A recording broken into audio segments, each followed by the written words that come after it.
When you picture the Middle Ages, what do you see? Maybe a shining knight galloping across an open field. His armor gleams under the sun. A banner flaps in the wind.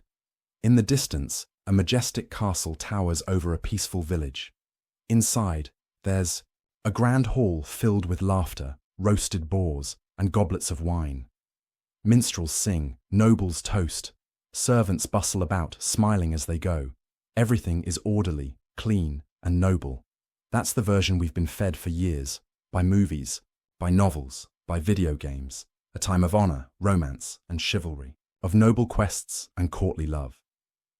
Where every man had a sword, every woman wore a gown, and every evening ended in a feast. But let's be honest, that version of the Middle Ages, it's a fairy tale. The truth is far more uncomfortable. Because if you right now, in your modern body and with your modern expectations, were dropped into the actual medieval world, you wouldn't marvel at the castles. You'd be choking on the stench. Let's start with the streets. They were mud, if you were lucky. More often, they were a stew of filth, animal dung, human waste, food scraps, and the occasional dead rat. And this wasn't hidden in some gutter. This was the street. This was the town square. This was outside your front door. There were no public sanitation systems, no garbage trucks. People threw their waste, urine, feces, blood from the butcher, straight into the street or out their windows. You'd hear the warning cry, "Gardy Lou!" from above. And if you weren't quick, you'd be wearing someone else's breakfast. And don't expect cobblestones. Most streets were dirt paths, which turned to thick, sucking mud in the rain. You didn't walk through town. You trudged. You slipped. You sank. And the smell. Imagine a mix of sewage, sweat, smoke, and decay. That was daily life. But let's say you managed to walk the streets without retching. Now enter a home, not a noble's mansion, an ordinary dwelling. You duck through a low wooden door into a single room shared by your entire family. It's dark. Windows are tiny or non-existent. The air is smoky from the fire, which never fully warms the damp, mold-covered walls. The roof is made of straw, home to fleas, lice, and the occasional rat. Your bed is a sack of straw. Your clothes are made of coarse wool that hasn't been properly cleaned. Your shoes are little more than leather bags tied around your feet. You're cold. You're itchy. You're always tired. And that castle you dreamed of. Sure, they existed, but they weren't exactly the luxury resorts you might imagine. Yes, they were grand from a distance, but inside, cold, cramped, and full of drafts. Most castles were more focused on defense than comfort. Stone walls trapped cold air and moisture. Fires smoked and sputtered. Water ran from cisterns or nearby rivers, which were also used for washing and waste. Mold and mildew were constant companions. Even in the grand halls, the food wasn't what you think. There were feasts, yes, but not daily. Meat was a luxury, and most of it was salted, dried, or beginning to rot. Spices were expensive, and often used not to enhance flavor, but to cover the smell of decay.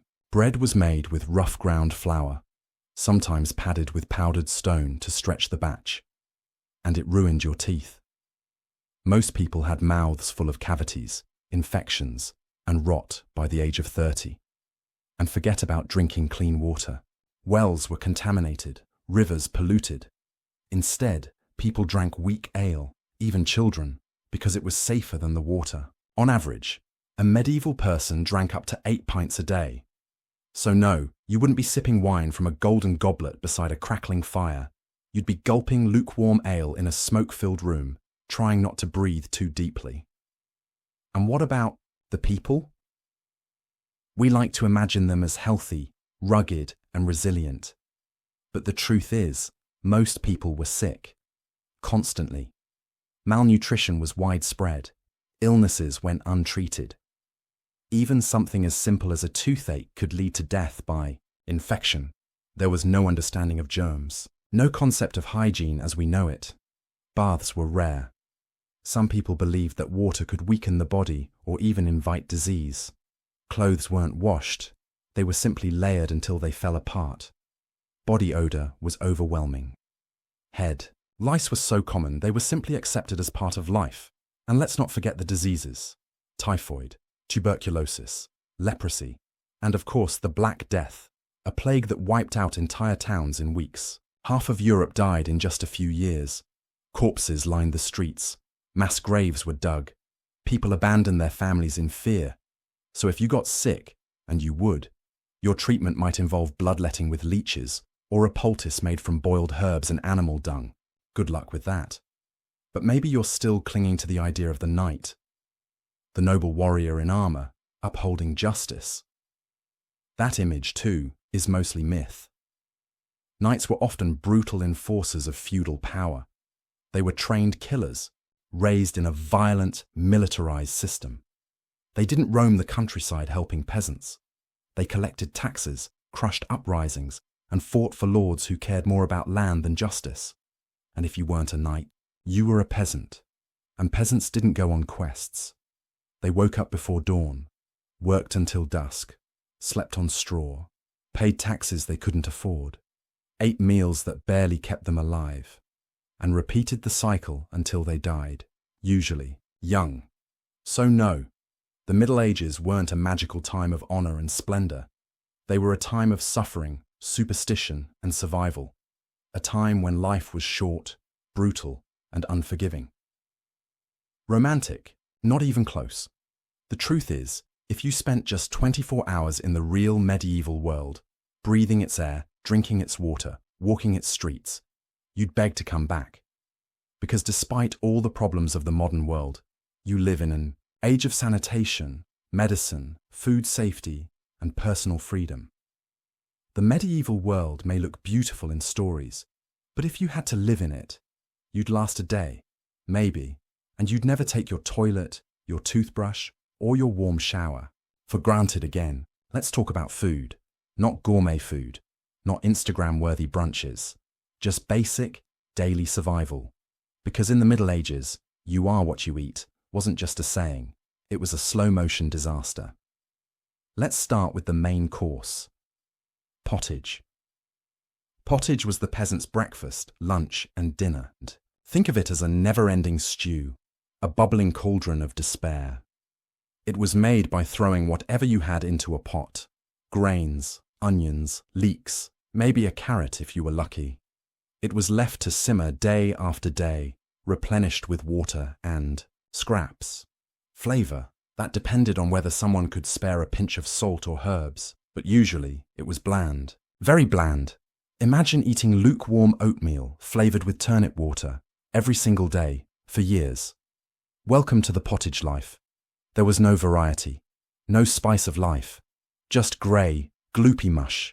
And when people did get creative, it usually made things worse. Some added ground acorns, some tossed in stale bread. A few tried dried beans until they learned the hard way about flatulence and food poisoning. And meat? Forget it. Most peasants couldn't afford it. Livestock were too valuable alive. Chickens meant eggs, cows meant milk, pigs meant future bacon, maybe someday at Christmas. But let's say it's a festival day and you do get meat. A big deal, right? Well, not so fast. The meat might be salted or smoked, but refrigeration didn't exist. Spoilage was a constant issue. So, how did they deal with rotting meat? Easy. They buried it in spices, not to enhance the flavor, to hide the rot. Imagine eating a chunk of mutton that's been sitting out for 3 days, but it's slathered in pepper, cloves, and vinegar. That was dinner, that was luxury, and spices weren't cheap either. Pepper was imported from Asia and cost a fortune. In fact, it was so valuable that it was sometimes used to pay rent. So if your meal was heavily spiced, it usually meant one thing. It was already starting to go bad, and they were trying to fool your nose. Of course, most peasants didn't even get spoiled meat. They got bread, and not the crusty golden artisan loaves you're thinking of. Medieval bread was dense, dark, and sometimes dangerous. Bakers used coarsely ground flour, often mixed with fillers like beans, peas, or even powdered stone. Why? To bulk it out, to make it stretch further. But those tiny stone particles did more than fill your belly. They shredded your teeth. By age 30, most people had ground their molars down to stumps. Infections festered. Abscesses formed. Dental. Hygiene wasn't a thing. No toothbrushes, no floss, no dentists. If you had a toothache, you were on your own. Or you visited the local barber, who might yank it out with rusty pliers and a prayer. It gets worse. Sometimes the grain itself was tainted. Stored improperly, it could grow a deadly fungus called ergot, which causes hallucinations, seizures, and gangrene. Entire villages went mad or dropped dead because of ergot-contaminated bread. So yes, bread filled your belly, but it also chipped your teeth, poisoned your brain, and occasionally made your fingers fall off. Thirsty yet? Well, you better like beer. Because, in the Middle Ages, the water would literally kill you. Streams were full of waste. Wells were often contaminated. There were no filters, no chlorine, no idea that microscopic death lurked in every drop. So people, from toddlers to old folks, drank weak ale. It wasn't a party drink. It was survival. This ale was low in alcohol, just enough to kill off some bacteria. It wasn't meant to get you drunk, though that certainly happened. It was just the only reliable source of hydration. How much did people drink? Up to 8 pints a day. That's a gallon of beer every single day for your entire life. And it started young. Children as young as 5 were knocking back ale with breakfast. Of course, the brewing process wasn't always reliable either. Batches went bad, some were too weak, others turned sour, but it was still safer than the water. You drank it or you died. Milk, only for the rich. Peasants couldn't afford to let animals stop producing to feed their kids. And milk spoiled quickly. Juice, coffee, tea, forget it. If you wanted a hot drink, it was ale. Cold drink? Still ale. Sick? Try some ale. Celebrating? Ale again. Now, some might argue, hey, at least they had ale. That sounds kind of fun. Until you realize you've been subsisting on spoiled bread, rotten meat, weak beer, and flavorless porridge for 20 years. Your teeth hurt. Your belly is constantly cramping. You have no idea what fresh fruit tastes like, and you're probably anemic, vitamin deficient, and full of parasites. This wasn't cuisine. It was damage control.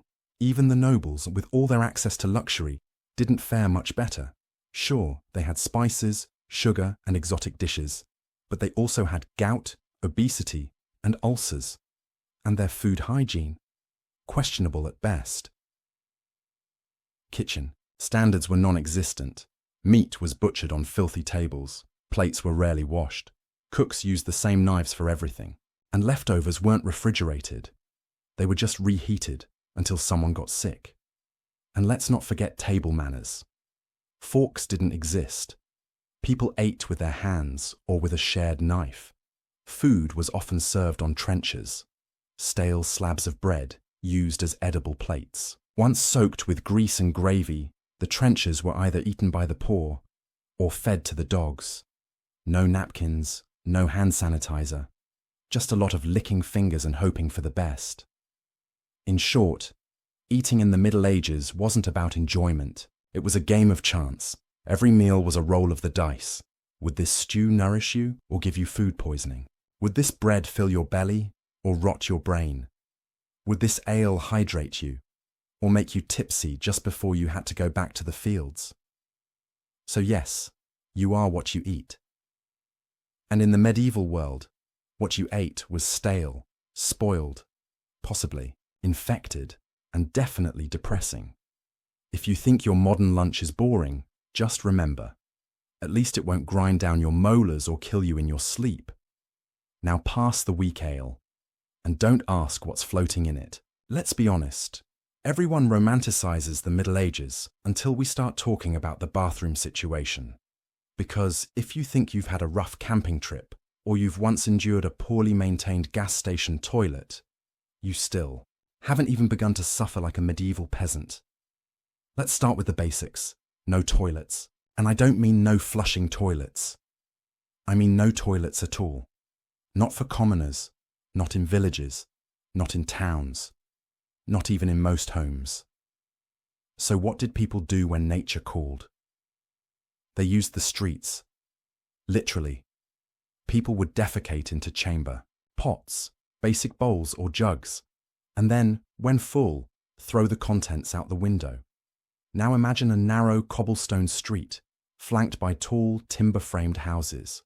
No sidewalks, no storm drains, and a family on the third floor casually hurling human waste out the window while shouting "Gardiloo," which loosely translates to "Heads up, there's poop incoming." If you were walking below and heard someone yell "Gardiloo," you had seconds to move. If you were lucky, this wasn't a rare event, this was daily life. The streets became rivers of refuse, human excrement, animal droppings, spoiled food, rotten meat, fish guts, all of it marinated in rainwater and sunlight, baking into a stench so foul that even contemporary accounts struggle to describe it. Cities like London and Paris were notorious for their filth. The stench was legendary. Visitors wrote home about it. Locals just lived with it. Your shoes were always wet. You were always one wrong step away from falling face first into someone else's digestive legacy. And then there were the public latrines, if you were lucky enough to live near one. These were little more than wooden benches suspended over cesspits, basically an open hole full of, well, you get the idea. They weren't maintained, they weren't cleaned. And when they overflowed, that's when the real heroes showed up. Enter the gong farmers, perhaps the most underappreciated, overworked, and absolutely essential professionals in the medieval world. These brave souls made their living by climbing into cesspits and shoveling out human waste by hand, by night. Their tools were simple: a wooden shovel, a bucket, and a strong stomach. The waste they collected, known as night soil, would be carted out of town, often to be used as fertilizer in surrounding fields. Think about that next. Time you romanticize the countryside. Gong farmers were paid well, considering the risk. But they were social outcasts. No one wanted to live near them. Many laws required them to work only at night to avoid offending the public. And yes, they often got sick. The risk of infection was enormous. Cuts, splashes, fumes, the hazards were endless. Some fell into cesspits and drowned. Others suffocated from the methane. No hazard pay, no protective gear, just a man and his bucket in a pit of human misery. Now let's say you didn't have access to a chamber pot or a public latrine. You were out in the fields or you were a traveller. What then? Well, you found a spot, you squatted, and you did your business. And then came the question, how do you clean yourself? The answer, whatever was nearby. There was no toilet paper, no wipes, no bidets. People used moss, leaves, hay, straw, or, if desperate, the corner of their tunic. In some cultures, the left hand was designated for cleaning, which is why it became taboo to eat or shake with that hand. Think about that next time you complain about single ply. For those living near rivers or streams, water might be used, but that same water source was likely downstream from a cesspit. So, yeah, not great. And then there's bathing. Contrary to popular myth, medieval people did bathe, just not very often. Soap was rare and expensive. Baths required heating large amounts of water, which took time, firewood, and space. So most peasants bathed a few times a year, nobles a bit more often, especially if they were trying to impress guests. Public bathhouses existed in cities, but they were often associated with brothels and disease. Over time, religious movements began preaching against bathing, equating it with vanity and sin. By the late Middle Ages, many people believed that water opened the pores to disease and that staying dirty actually protected you. Smells were part of daily life. Strong body odor? Normal. Bad breath? Constant. Clothes were rarely washed, and when they were, It was with urine or lye, both harsh, both terrible smelling. Now imagine that level of hygiene in summer, in a crowded marketplace, surrounded by animals, with raw meat sitting out in the open. It wasn't just disgusting, it was dangerous. Poor sanitation helped spread typhoid, dysentery, cholera, and countless other diseases. Fleas and lice were everywhere. Bedbugs infested straw mattresses. Rats carried the fleas that carried the plague. And if you got sick from all this, tough luck.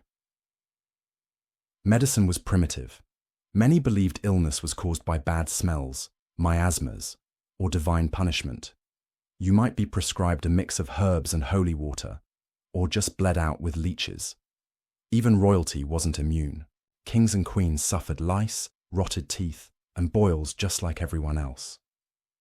In fact, some royal castles were among the most unhygienic places of all, crowded, smelly, and infested. The garderobe, a kind of castle toilet, was essentially a hole in the wall leading to the moat or a pit below. If the wind shifted, the stench blew right back into your chambers, and if you were the unlucky servant assigned to clean it, may the gods have mercy. We often picture medieval life as full of adventure and chivalry, but if you time-traveled back for even 24 hours, the smell alone would send you running. The filth, the rot, the constant background hum of human waste and unwashed bodies. It was a different world, a much smellier one. So next time you use a clean bathroom, wash your hands with soap and dry off with a fresh towel. Take a moment to appreciate it.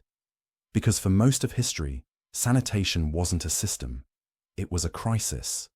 A daily, messy, smelly crisis. And in the end, it wasn't knights or dragons that posed the biggest danger in the Middle Ages. It was your own digestive system. If you're ever tempted to complain about your 9 to 5, just remember, in the Middle Ages, working hours were measured by the sun, and your boss might also be your landlord, tax collector, and feudal overlord. Welcome to medieval labour, where the average day started before sunrise and ended long after your muscles gave out. Let's begin with the majority of people in medieval Europe, peasants. Roughly 85 to 90% of the population fell into this category. Not knights, not kings, not merchants, just ordinary folks trying to survive, and for peasants, life was one long, painful grind. Their days began at first light, not with a gentle alarm, but the crow of a rooster, and the pressure of knowing that if you didn't work today, you might not eat tomorrow. The work was physical, repetitive, and utterly exhausting. You tilled the fields with wooden ploughs pulled by oxen, hacked weeds with scythes, spread manure by hand, and harvested grain with sickles. The tools were primitive, the work was dirty, and the reward? Maybe enough barley to last the winter. Maybe. And remember, this wasn't just seasonal farm work. There were no weekends, no summer vacations, no pensions. Every season brought a new set of brutal chores: sowing, harvesting, shearing sheep, digging ditches, fixing roofs, collecting firewood, hauling water, all done without machines, without proper footwear, and often without enough food in your stomach. Even if you were lucky enough to eat 3 times a day, your diet was mostly pottage, that sad vegetable mush we covered earlier, maybe with a stale chunk of stone-laced bread. Protein was a luxury. Most peasants ate meat only on holidays, if they hadn't been taxed too heavily to afford it. And speaking of taxes, peasant life was defined by constant obligation. You owed a portion of your harvest to your lord, your church, and sometimes even the local miller who ground your grain, often all 3. It didn't matter if your crops failed. You still had to pay. Miss a payment. You could lose your land, your tools, or even your freedom. And don't even think about getting sick or injured. There were no sick days, no disability benefits. If you couldn't work, you didn't eat. Period. Your home, a one-room hut shared with your spouse, your children, your livestock, and possibly a visiting cousin or 2. There was no insulation, no chimney, and usually a dirt floor. In winter, you shivered. In summer, you sweltered. Privacy, never heard of it. Now let's shift focus to the youngest workers, because in the Middle Ages, childhood didn't really exist. At least not the way we think of it. Most children began working as soon as they could walk.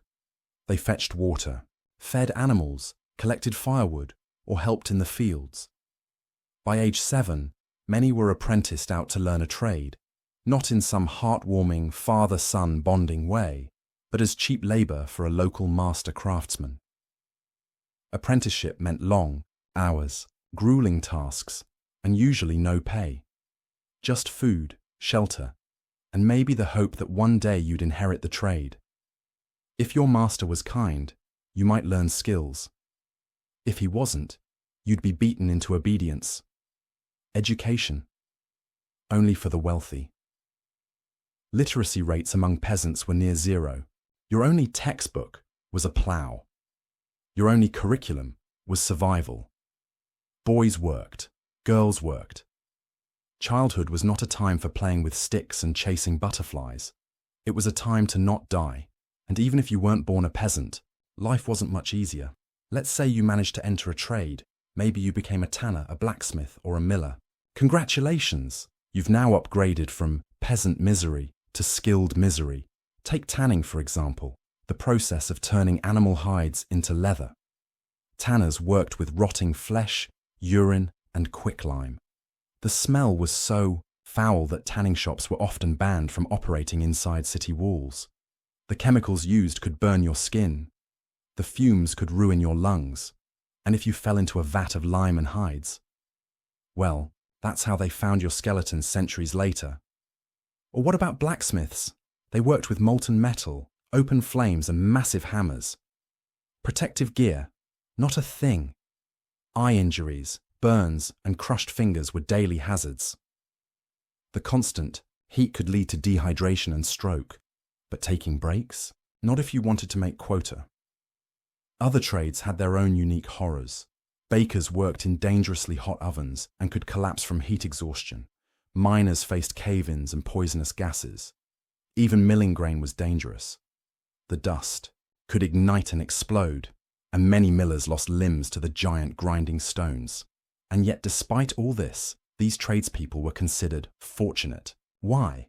Because they weren't starving in the fields. That's how low the bar was for a good life. Let's not forget about domestic servants either. Many young girls, especially from poor families, were sent off to work in noble households. They cooked, cleaned, dressed their masters, scrubbed chamber pots, and often slept on the floor near the hearth. They were overworked, underfed, and sometimes abused, physically or otherwise. If you were a maid and became pregnant out of wedlock, you could be thrown into the streets, whipped, or worse. And what did all this labour buy you? A short life. Average life expectancy hovered around 30 to 35 years. That's not because everyone dropped dead at 30, but because so many children died young that it dragged the average down. If you made it past childhood, you might live into your 40s or 50s, but your body would feel much older. Years of hard labour, untreated injuries, and poor nutrition age people quickly. A 40-year-old peasant looked and felt like someone twice that age today. Teeth rotted out, joints swelled, eyes weakened, and there was no rest, no retirement. You worked until you couldn't move, then you died, and if you were lucky, your children buried you in the same field you broke your back in for decades. It's easy to watch medieval dramas and imagine yourself as the sword-wielding hero, the cloaked rogue, or the wise noble in a velvet robe. But the truth is, you'd be the one carrying their bags, sweeping their floors, or digging their latrines. So the next time your boss sends you a mildly annoying email, or your commute is a little too long, just remember, at least you're not hauling cow dung uphill while your teeth fall out. And most importantly, you're not doing it barefoot, in winter, for a handful of barley. You don't appreciate modern medicine until you imagine a world without it. A world where nobody knows what germs are, where hospitals are places to die, not heal, and where your local doctor is more likely to kill you than cure you. Welcome to medieval healthcare. Let's start with a horrifying truth. In the Middle Ages, no one had the slightest idea what caused disease. The dominant theory of the time wasn't based on bacteria, viruses, or hygiene. It was based on humors. That's right. The body was believed to be governed by 4 magical fluids: blood, phlegm, yellow bile, and black bile. If you were sick, your humors were unbalanced. The fix, not antibiotics, not a blood test, a bucket and a knife. Doctors, or more commonly barbers, would literally drain your blood to restore balance. Feeling faint? Cut. Headache? Cut. Sore throat? Cut. Feeling too healthy? You guessed it. Better let some blood out just in case. This wasn't a fringe practice. Bloodletting was mainstream medicine for over 1,000 years. Entire manuals were written about the correct lunar phase to slice open a vein. And if you weren't bleeding, you were being leeched. Yes, leeches, applied directly to your skin to suck out your bad blood. The fact that people often got worse or died didn't seem to slow this method's popularity. But bloodletting wasn't the only thing you had to fear. Because when the bleeding didn't work, they'd try purging, which meant forcing you to vomit or, well, empty your bowels, sometimes with concoctions made from boiled herbs, urine, or crushed beetles. Stomach still bothering you. Time for a clyster, a medieval enema administered with a long metal tube and a generous dose of hot, spiced water. No anesthesia, no sanitation, just trauma and confusion. And these were considered the educated options, the scientific ones. If you didn't have access to a physician, which, let's face it, most people didn't, you relied on folk healers, monks, or traveling quacks. Their treatments ranged from the mildly weird to the absolutely deranged. Drinking wine mixed with crushed emeralds, wearing a dead toad around your neck, burning herbs to drive out evil spirits, or applying a mixture of honey, feces, and mold to your wounds. It gets worse, because when things really went bad, when a mysterious new illness started wiping out entire towns, no one knew what to do. Enter the Black Death. In 1347, the plague arrived in Europe like a thunderclap. Within a few years, it killed between 30 to 60% of the population. That's not a typo. Tens of millions of people died in just a few short years. Imagine a disease so fast and lethal that a person could go to bed healthy and be dead by morning. Victims suffered from fever, vomiting, and huge black boils that oozed pus and blood. The stench of rotting flesh hung over entire cities, and no one knew what caused it. Some blamed bad air, so-called miasmas. Others blamed Jews, witches, or divine punishment. In response, towns organized flagellant parades where people whipped themselves in public, begging God to spare them. It didn't work. Doctors, those who didn't immediately flee, donned their now iconic plague masks with long beaked noses, stuffed with flowers and herbs. They thought this would protect them from foul air. It didn't. Most died anyway. Quarantines were crude and cruel. Entire families were sealed inside their homes, dead or alive. Ships were burned at sea. Towns barricaded their gates and left infected neighbors to rot. And amidst the chaos, medicine utterly failed. The same doctors who prescribed leeches and vomit-inducing herbs were now helpless. In some cases, they turned to even more desperate measures. Take mercury, for example, a liquid metal that's toxic even in tiny amounts. Medieval healers used it in potions, ointments, and even enemas, believing it would purge the sickness. All it really did was poison people faster. One infamous treatment for syphilis involved rubbing mercury into open sores, or heating it to produce a vapor the patient would inhale. The side effects? Tremors, tooth loss, organ failure, and madness. But hey, at least your syphilis didn't kill you before the mercury did. There was also a strong belief in magic and astrology. Your treatment might depend on the position of the moon or the time of your birth. Amulets were worn to ward off illness. Patients might be encouraged to sleep with holy relics, or swallow bits of parchment with prayers written on them. And if you didn't get better, clearly it wasn't the treatment's fault. It was you. You must have sinned. Or maybe you were possessed. Maybe it was witchcraft. In many places, the line between medicine and religion blurred into something terrifying. Monks might bless your wounds, or they might exorcise you.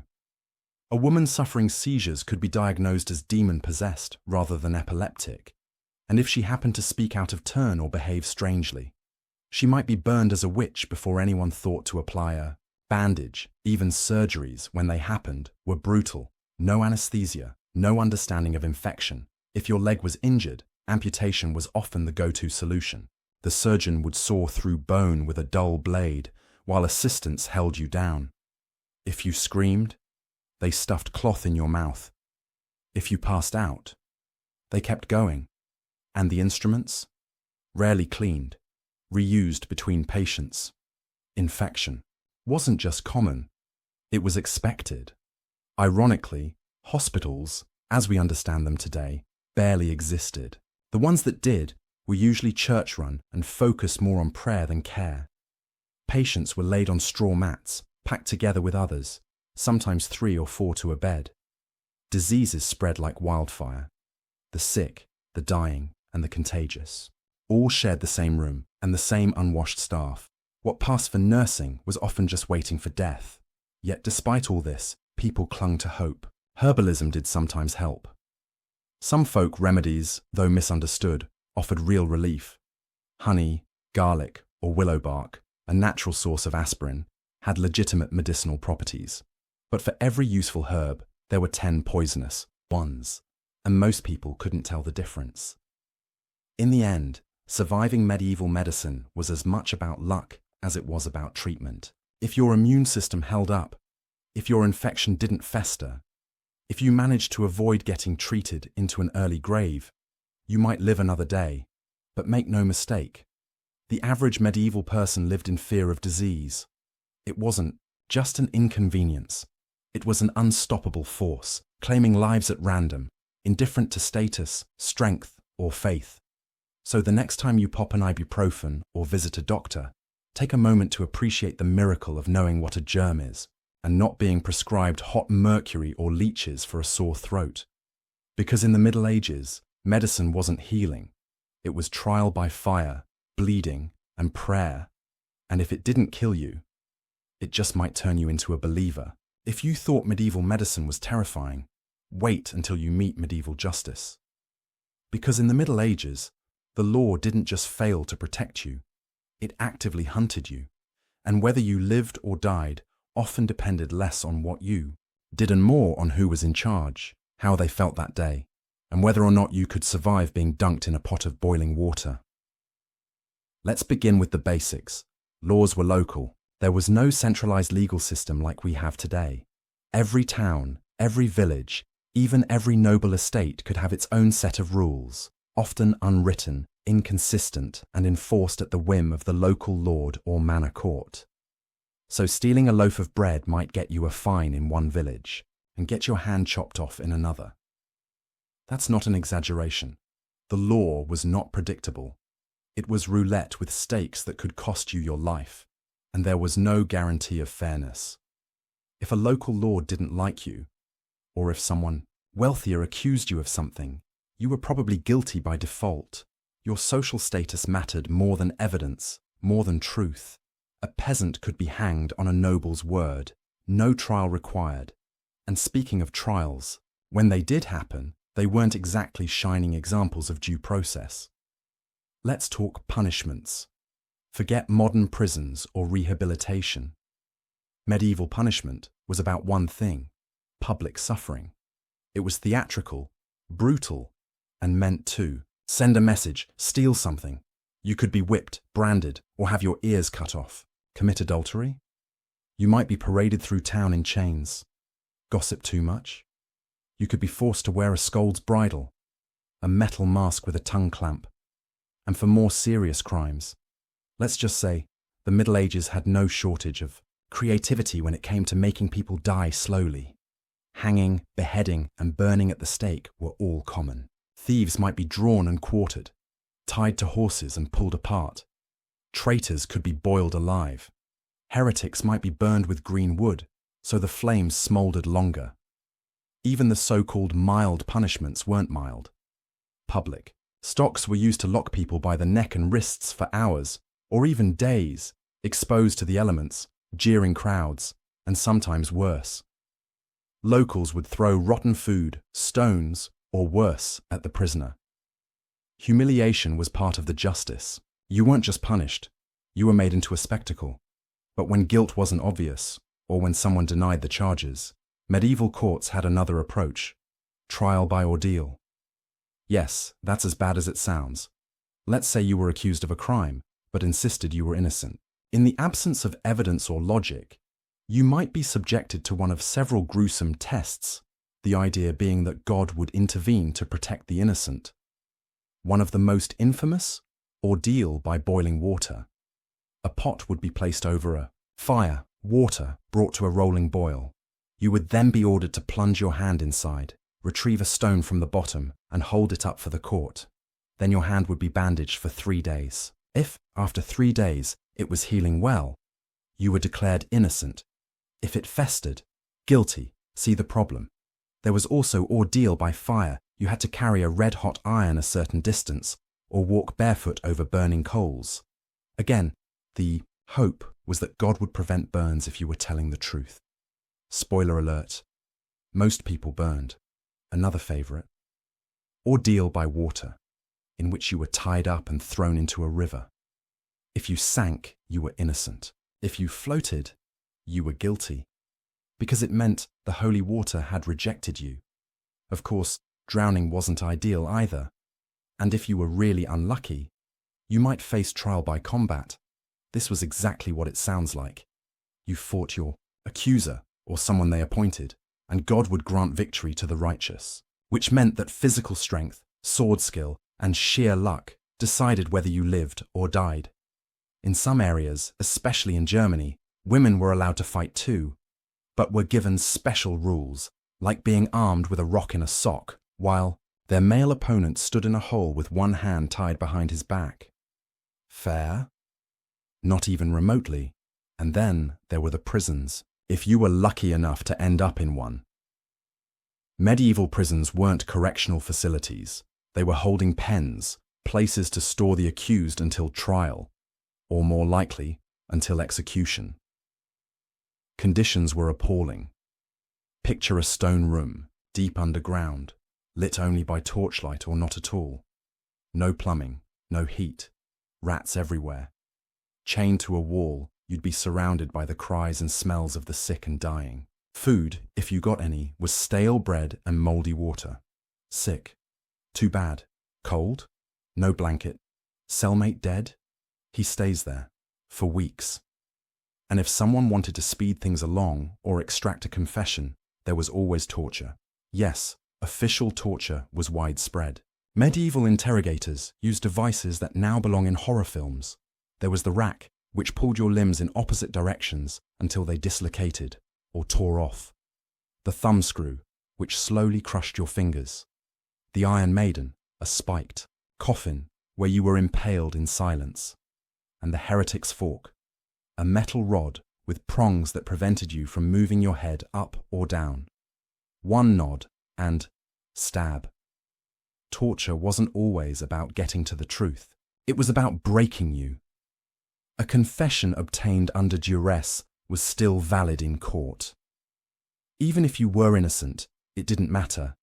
If you screamed, "I did it," while hanging upside down with a brick tied to your feet, the court would call it a fair admission. And worst of all, once accused, your chances of going free were slim. Trials were short, appeals were rare. Mercy was almost non-existent, unless you were rich, powerful, or owed someone a favor. For everyone else, justice was a death sentence in slow motion. It wasn't just about crime and punishment, it was about control. The brutal public spectacles reminded the population, obey, conform, and don't step out of line. And even when the law worked as intended, it was still a nightmare. You could be punished for things we'd now consider trivial or absurd: missing church, speaking out of turn, insulting your social betters. In some cases, people were executed for stealing a chicken or looking at someone the wrong way. There were no lawyers, no Miranda rights, no second chances. Just the cold stone of the dungeon, the jeering crowd at the scaffold, and the haunting knowledge that your fate rested in superstition, fear, and violence. So the next time you get a parking ticket and feel mistreated by the system, take a breath. At least no one's boiling your hand to prove you're innocent, because in the Middle Ages, justice wasn't blind, it was bloody, biased, and merciless. If you're imagining medieval Europe as a place of quiet villages nestled under castle walls, where knights galloped by in shining armor and troubadours sang love songs in the streets, stop. Because the Middle Ages weren't peaceful. They were a constant, grinding battleground where war wasn't a rare event. It was a way of life. The truth is, there was always a war happening somewhere, a border dispute between rival barons, a civil war between noble families, a crusade declared in the name of God, a peasant uprising squashed under a lord's armoured boot. There were wars of religion, wars of conquest, wars over marriages, taxes, and insults. And if you were a commoner, you weren't just a bystander. You were caught in the middle. That brings us to point 1, no peace for the poor. Medieval warfare wasn't fought far away on distant front lines. It came right through your village. There were no rules of engagement to protect civilians, no Geneva Conventions. If a rival army marched through your land, they'd take what they wanted, burn what they didn't, and leave the rest to rot. Towns were raided, homes destroyed, and families displaced. You could wake up one day and find your entire village on fire, your livestock stolen, and your family on the run, all because some noble you'd never met had a grudge against another noble you'd never meet. And if you thought your lord would protect you, think again. In many cases, the local lord was the problem. Lords maintained private armies, fought private wars, and paid for them by squeezing their own peasants dry. In wartime, taxes went up, food went down, and press gangs roamed the countryside, looking for able-bodied men, which meant you or your teenage son could be forced into service with no training, no choice, and no promise of return. Now let's talk about the people actually doing the fighting. That's point 2, starving soldiers and ravaged villages. Forget noble chivalrous knights. Most medieval soldiers were desperate, underfed, and underpaid. Many were mercenaries, fighters for hire, who would happily switch sides if the other team offered more coin. And when the pay ran out, or the rations did, they helped themselves, which meant villages weren't just caught in the crossfire, they were the food supply. Soldiers pillaged crops, stole animals, and looted anything of value. Imagine working months to grow a harvest, only to watch it trampled under hooves, set on fire, or hauled off by men with swords. And if you resisted, you were dead, or worse. Soldiers had no discipline, especially in wartime. Rape, torture, and murder weren't rare. They were the expected outcome of war. So even if your home wasn't the actual battlefield, war would find you. Now, if you did get dragged into the fighting, or just caught in its wake, you had another problem to worry about. Point 3. Disease, not weapons, killed most. It's easy to think of war as a clash of swords and arrows, but the deadliest killer on any medieval battlefield wasn't the enemy, it was the infection that came afterward. Let's say you survived the battle. You took a sword slash to the arm. You made it home. That's good news, right? Not really, because there were no antiseptics, no antibiotics, no sterile bandages. You might get your wound packed with moldy herbs or animal fat, but odds are it would become infected within days. And when it did, you died, slowly, painfully. It wasn't just the wounded. Armies marched with no sanitation, slept in filthy camps, drank dirty water, and lived among rats. Diseases like dysentery, typhus, and plague spread like wildfire. Historians estimate that in many battles, more soldiers died from disease than combat. Even if you were never wounded, Just being near a military campaign could mean a slow death from illness. But of all the horrors of medieval war, nothing compared to point 4, the siege. You've probably seen sieges in movies, catapults launching flaming rocks, brave defenders on high walls, arrows flying through the sky. The reality? Nightmare fuel. When an army couldn't breach a castle or walled town, they laid siege. That meant surrounding the place, cutting off supplies, and waiting for starvation to do the job. Sieges could last weeks, months, even years, and for the people inside, it was a living hell. First, the food ran out, then the animals, then the rats, then, yes, the dead. There are historical accounts of people boiling leather boots, eating pigeons, dogs, even their own children during the worst sieges. Diseases exploded in crowded conditions. Sanitation broke down. Water supplies turned foul. People went mad. Some tried to escape. But if the enemy caught you trying to flee, you might be tortured or used as a warning. Your body hung from a tree or catapulted back over the walls. And when the gates finally fell, massacre. Invading armies didn't just defeat defenders, they punished them. Entire populations could be slaughtered or enslaved, towns burned to the ground. The lucky ones died quickly, and the unlucky, they lived to tell about it, broken, starving, and alone. This wasn't the exception, it was standard. Sieges were the preferred method of conquest, and they left nothing but ash, corpses, and horror in their wake. So when we say life in medieval times was hard, it's not just about dirt floors and bad food. It's about living with the constant bone-deep fear that one day, out of nowhere, war would come crashing down on your door. No warning, no mercy, no escape. And the worst part? It wouldn't even be your war. It would be a noble's ambition, a king's grudge, a bishop's holy crusade. And you'd be the collateral damage. You'd lose your home, your family, your future. And when it was all over, no one would remember your name. So the next time a movie shows a gleaming knight galloping, off to war with a bright banner and a noble heart, remember what war really meant for most people in the Middle Ages. It meant hunger, it meant disease, it meant destruction, it meant death, and all you could do was pray it passed you by. When you imagine home in medieval times, what comes to mind? A crackling fire, maybe a wooden cottage with a thatched roof, some kind of rustic, candle-lit coziness. Let's correct that. Your medieval home wasn't cozy. It wasn't warm. It wasn't even dry. It was more like living in a rotting wooden coffin filled with rodents.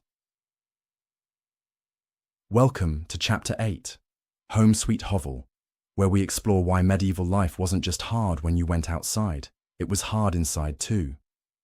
Let's start with point 1. You're sleeping with the rats, literally. Your average medieval peasant lived in a one-room hut. No insulation, no windows, no real floor, just packed dirt. The roof? Thatched straw. The walls? Thin wood or mud.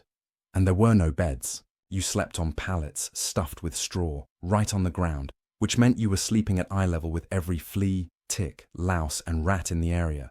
Rats weren't pests you tried to eliminate. They were just part of the ecosystem. They lived in your walls, your floors, and sometimes on your body. People routinely found mice and lice crawling in their hair. You'd wake up scratching. You'd go to bed scratching. And between you and your neighbors, lice were basically social currency. Everyone had them. And let's not forget the animals.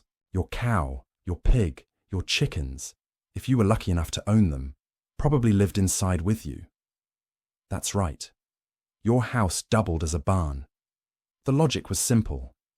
You don't want your only source of food stolen or eaten by wolves, so you bring it inside at night. Congratulations, you now share your bed with a chicken. The result? Smells that could make a modern nose curl into itself and die. But don't worry, you had personal hygiene to help. Or did you? That's point 2. Bathing, maybe twice a year. Let's put this bluntly. You were dirty, Bathing, especially among peasants, was rare. Maybe once or twice a year, usually tied to a holiday or a religious festival. And even then, it wasn't a proper soak in a warm tub. It was cold water in a wooden barrel, possibly reused by several family members in a row. Soap, rare and suspicious. The only soap available was lye-based and made from animal fat and ash, and it was harsh enough to peel paint off a wagon wheel. Many people thought bathing too often could make you sick, especially if you were exposed to wind or cold air afterward. So instead of washing, people just added more clothing to cover the dirt. Which brings us to point 3. Clothes never got washed. You owned one outfit, maybe 2 if you were lucky. These were wool or linen garments, worn daily and rarely, if ever, washed. When they got dirty, you didn't scrub them. You didn't drop them off at year-old dry cleaners. You just layered more clothes on top. The result? Your clothes smelled like sweat, mildew, and old food. You had stains from cooking, farming, and bodily functions. Your undergarments, if you had them, were often so filthy that they attracted lice colonies of their own, and don't even think about shoes. Many peasants didn't own any. Or if they did, it was one pair of wooden clogs passed down through generations. Imagine trudging through mud, excrement, and rotting waste in those, and then tracking it into your house, where you and your family ate off the same floor, which leads us to point 4, towns that smelled like death. The world outside your hovel was no better. Medieval towns were packed tight, narrow alleys, crooked buildings, no sewer systems. Waste, human, animal, and otherwise, was just tossed into the street. Yes, really. People emptied chamber pots out the window, shouting a quick, "Gardez l'eau," French for, "Watch out for the water," before dumping the contents into the street below. And water here didn't mean rain. The result, streets ran with filth. In hot months, the smell was unbearable. Rotting food, dead animals, feces, urine, spoiled wine. It all mixed together into a stench soup that never left. And in the winter, everything froze, including the waste. Imagine slipping on a frozen pile of manure while trying to get to church. Welcome to Sunday. Dead bodies. They weren't always properly buried, especially during plagues or famine. Corpses were sometimes dumped in mass graves, or left to decompose at the edge of town when things got really bad. Tanners and blacksmiths added their own unique stinks. Boiling, urine, charred bone, burning hair. And that's not even counting the smell of illness. Diseased people were everywhere, coughing, sweating, oozing. There were no hospitals. The sick stayed at home, sometimes for weeks, before finally dying in the same beds they shared with the rest of the family. The smell of death wasn't just around you, it was inside your walls. So yes, when you got home after a hard day of digging fields, hauling water, or hiding from bandits, you didn't step into warmth and comfort. You stepped into an unwashed pit, filled with fleas, feces, and filth. That home of a medieval peasant wasn't a refuge. It was just another place to suffer, a shelter from the elements, not from hardship. And it wasn't just peasants. Even nobles, with their larger homes and castle walls, dealt with their own brand of disgusting castles had no plumbing. Waste trickled down stone channels into moats, turning them into open cesspools. Even kings and queens were infested with lice. Royal doctors used special combs to pick parasites from their hair. Perfume wasn't a luxury.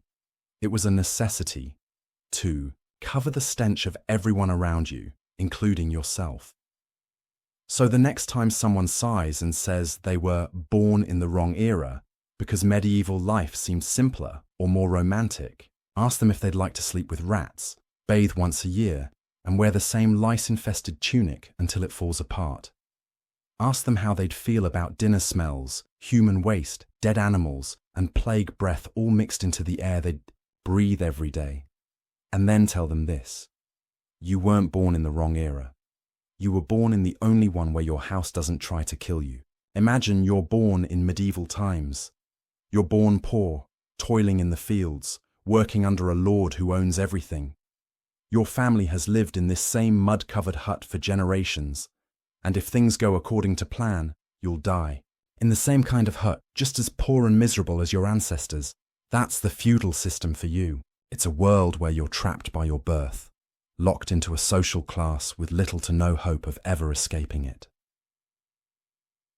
This is Chapter 9, Trapped by the Feudal System, a tale of how medieval society was built on rigid hierarchies, injustice, and a whole lot of cruelty. Let's dive into point 1, born poor, stay poor. The feudal system might sound familiar to you from movies or history books, but it's far more brutal than most depictions let on. Think about it. Medieval peasants were born into their roles. If your family was poor, you were stuck in that poverty, with little to no chance of escaping it. Social mobility, it didn't exist. It was like a pyramid, with the king or emperor at the top, followed by the nobles, knights, and clergy. The peasants, your average serf, were at the very bottom, with their lives dictated by a system designed to keep them in servitude. You didn't get to choose your career. You didn't get to choose your future. You were born into it, and it was unlikely that anything would change. If you were a peasant's child, your destiny was already sealed. You were going to work the land for the Lord, and you'd probably spend your whole life doing it. Even if you had the brightest mind, the best ideas, or the hardest work ethic, you'd likely never rise above your station. The system simply didn't allow it. Your family's land was your only resource, and that land was under the control of your local lord, who could demand whatever he wanted from you.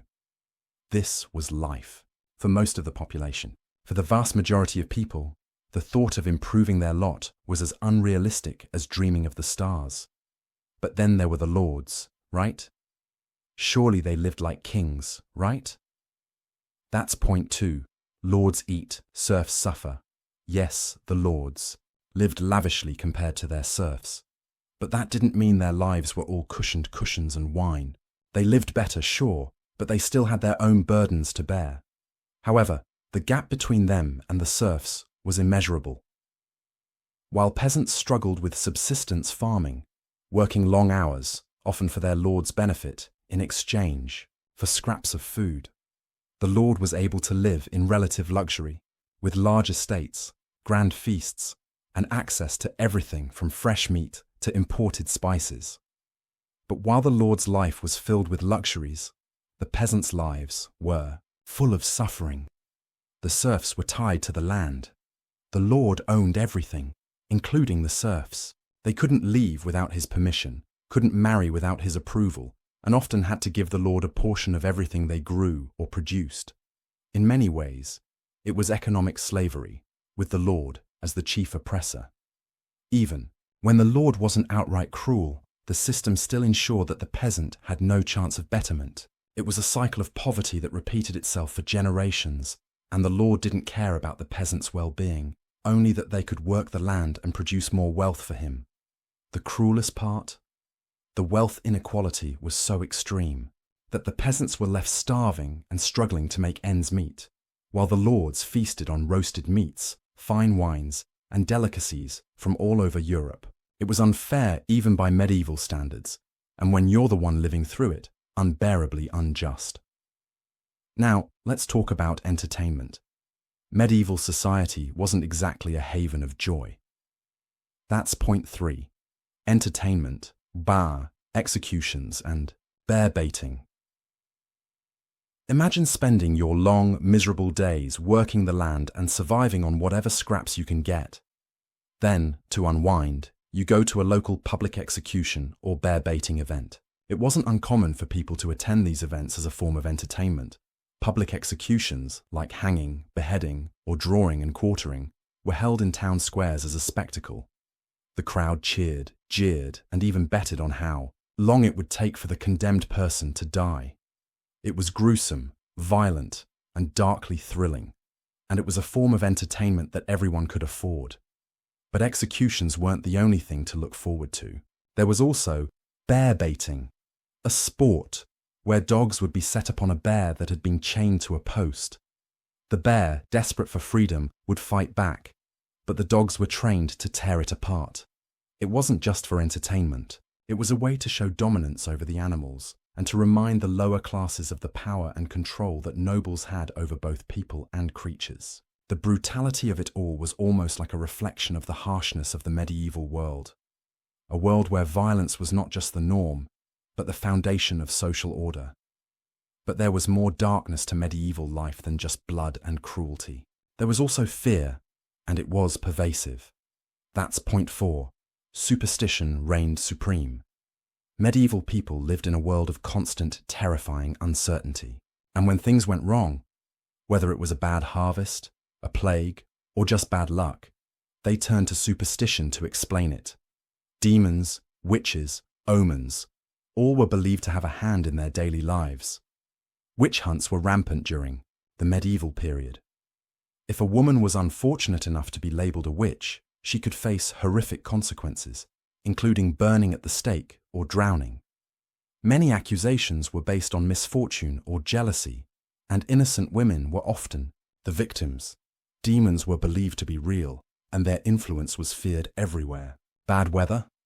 Demons. Illness? Demons. Your crops failing? Yep, demons again. It was a world that was shaped by invisible forces, with people constantly worried about the next curse, the next bad omen, or the next dark event to strike them.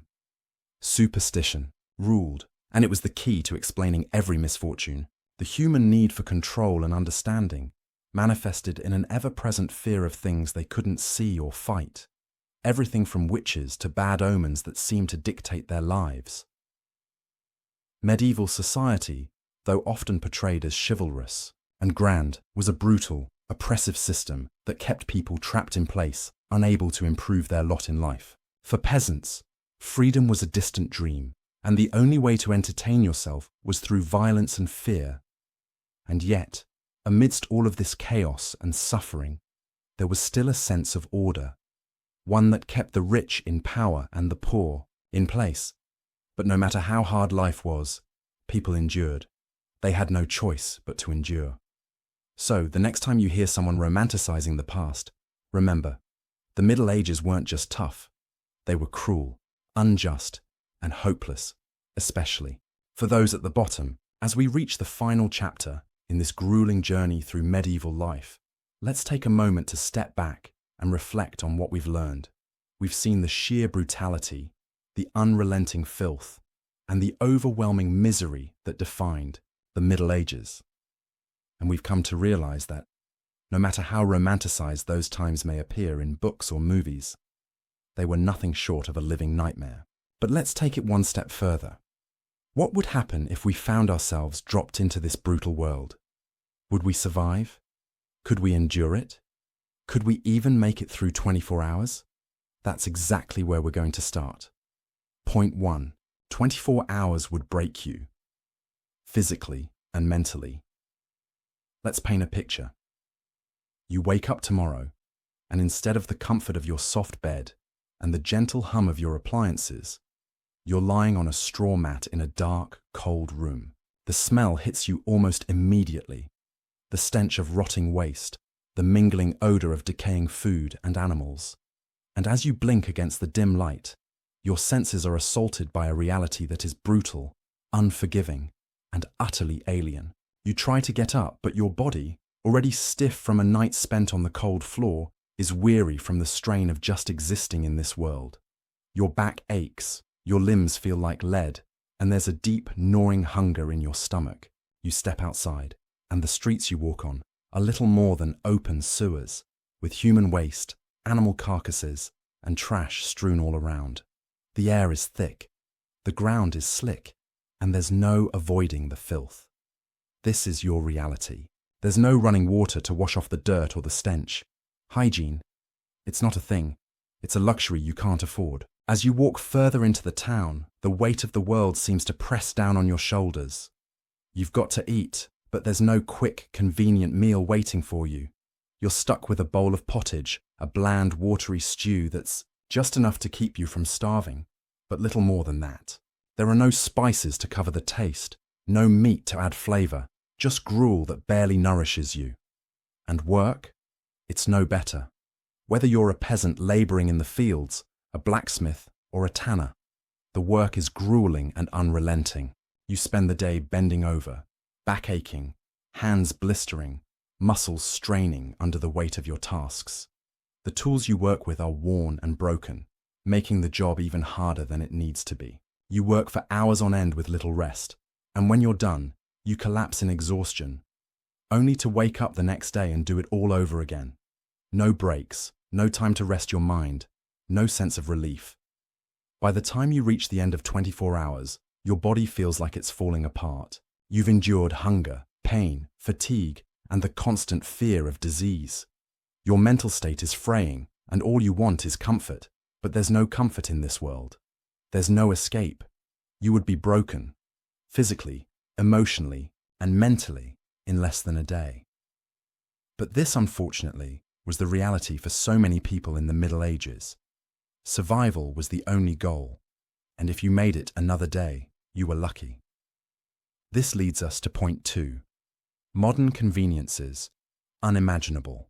Luxury. If you've ever felt like complaining about something trivial, like waiting in line at a coffee shop, or your phone running out of battery, just take a deep breath and remember what it could be like.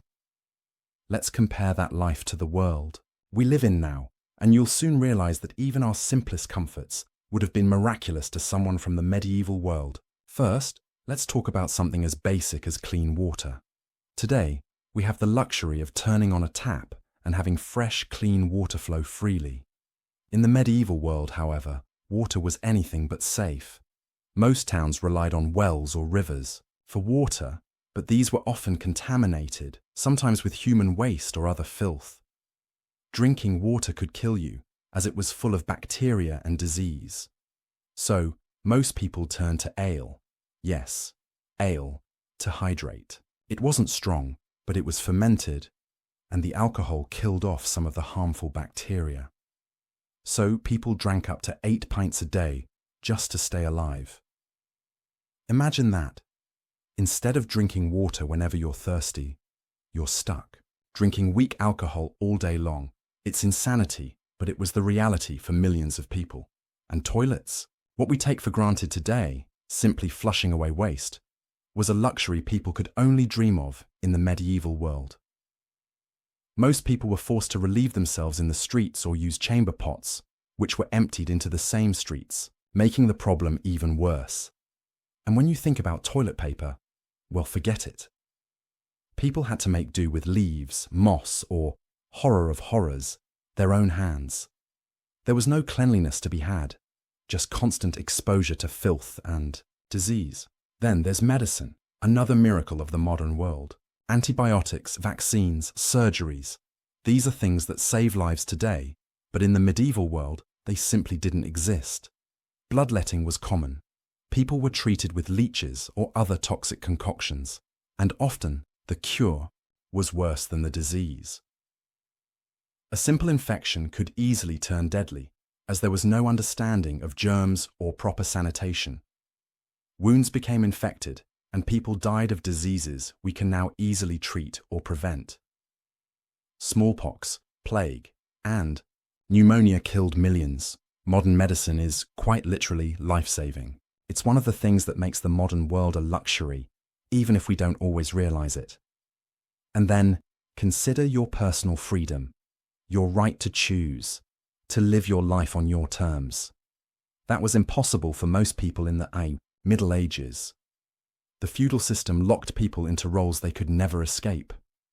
You were born a serf, and that's all you would ever be. You had no voice in the law, no power over your own destiny. You were owned by the land and by your lord. There was no opportunity for social mobility, nothing to break the cycle of poverty. Today we have rights.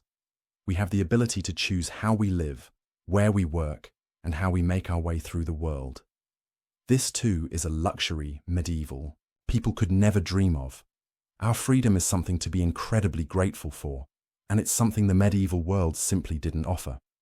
And that brings us to point 3. Be glad you were born now. Let's face it, we are living in a time that is absolutely unparalleled in human history. The comforts we have today, electricity, plumbing, food security, healthcare, were completely unimaginable to people of the Middle Ages.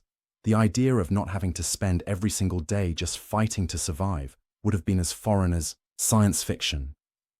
Next time you step into a hot shower, take a moment to thank your lucky stars. When you flush your toilet, thank your plumbing. When you go to the doctor and get a quick diagnosis, thank your medical advancements. When you have access to clean water, thank your lucky stars you don't have to drink ale just to stay hydrated. Because, when it comes down to it, you were born into luxury. A luxury that people from the medieval world could only have dreamed of. So, the next time you're feeling frustrated, remember this. Thank your plumbing. Thank your antibiotics. And thank the fact that you're not living in a time when life was a constant struggle for survival. Be incredibly grateful for the world we live in. And as you go about your day, remember just how fortunate you are to be living in a time where comfort, health, and freedom are within your reach. The Middle Ages were brutal, unforgiving, and downright miserable. But thankfully, we don't have to live that way anymore. And that is something we should never take for granted. A mini. In our modern world, education feels like a given. We grow up surrounded by schools, libraries, tablets, textbooks, knowledge at our fingertips, whether we want it or not. But go back in time, step into the mud-caked streets of medieval Europe, and you'll discover a world where learning was not a right. It was a rarity, a tightly guarded secret of the elite and the devout. If you were a peasant, a commoner scraping out a living from the soil, you didn't go to school, you went to work. While noble children were being taught Latin in candlelit halls, your hands were learning to hold a hoe, not a pen. Your classroom was the field, your teacher was hunger, and your final exam, surviving the winter. Education in the Middle Ages wasn't for everyone. In fact, it was for almost no one. It was a rare privilege, one afforded only to the sons of noble families and to boys chosen for religious life. Even then, it wasn't guaranteed, and it definitely wasn't pleasant. The vast majority of the population, up to 90%, lived and died illiterate. Not because they were incapable of learning, but because society had decided that they didn't need to. What good was reading if your life was limited to digging trenches and threshing grain? What use was writing if your hands were too callous to hold a quill? In medieval thought, knowledge was a ladder, and if you were born at the bottom, that ladder was invisible to you. And for those few lucky, or unlucky, enough to climb it, the path was far from gentle. Inside monasteries and cathedral schools, education was an act of endurance, not of enlightenment. Forget the joy of discovery. This was rote memorization, day after day, often of texts the students didn't even understand. The Bible, Psalms, and moral lessons were the core subjects, and they were always in Latin, not your local dialect, not even early English. If you wanted to learn, you had to first learn how to learn in a dead language, because Latin wasn't just a tool, it was a barrier, a gatekeeper language that ensured only the educated could access higher knowledge. It was as much a symbol of status as it was a medium of learning. And books? Books were not casually opened or stacked on dusty shelves. They were treasures. Each book was a handcrafted artifact, written with painstaking care on parchment made from animal skin. Ink was mixed from gallnuts and soot. Mistakes were scraped off with knives. And illustrations, those beautiful medieval illuminations, took hours of meticulous work. It could take a year or more to produce a single volume, and the cost reflected that. Books were often more valuable than gold. Monasteries kept them chained to desks to prevent theft. Owning a book was a symbol of immense wealth, or immense devotion. In most villages, there wasn't a single book to be found. Not in a home, not in the town hall, not even in the church. For many, the only time they ever saw writing was during a priest's sermon, When he read from a distant holy text, they could not begin to comprehend. And if, somehow, you managed to get into a school, your learning journey began with pain. Medieval education believed in strict discipline. Students were expected to memorize entire passages, sometimes whole books. Mistakes were punished immediately and physically. Spare the rod, spoil the child. This wasn't a proverb, it was a policy. Wooden sticks, leather straps, or even bare hands were used to correct errors. Learning was a battle, and teachers wielded power with unquestioned authority. There was no creative expression, no debates, no group projects, only recitation, repetition, and rigid obedience. The goal was not to cultivate thinkers, it was to manufacture scribes, clerics, and functionaries who could serve the church or the crown, and it worked. The students who survived went on to become monks, tax collectors, or advisors, but many others simply broke under the pressure or were beaten out of the system altogether. As for math, it was barely taught because it was barely needed. Arithmetic existed in monastic schools and among merchant families, but for the average person, numbers above 20 were meaningless. There was no point in teaching geometry to a serf who would never own land. No use for algebra when your daily calculations involved counting sheep or loaves of bread. When math was taught, it was practical, how to calculate church tithes, divide inheritance, or track debts.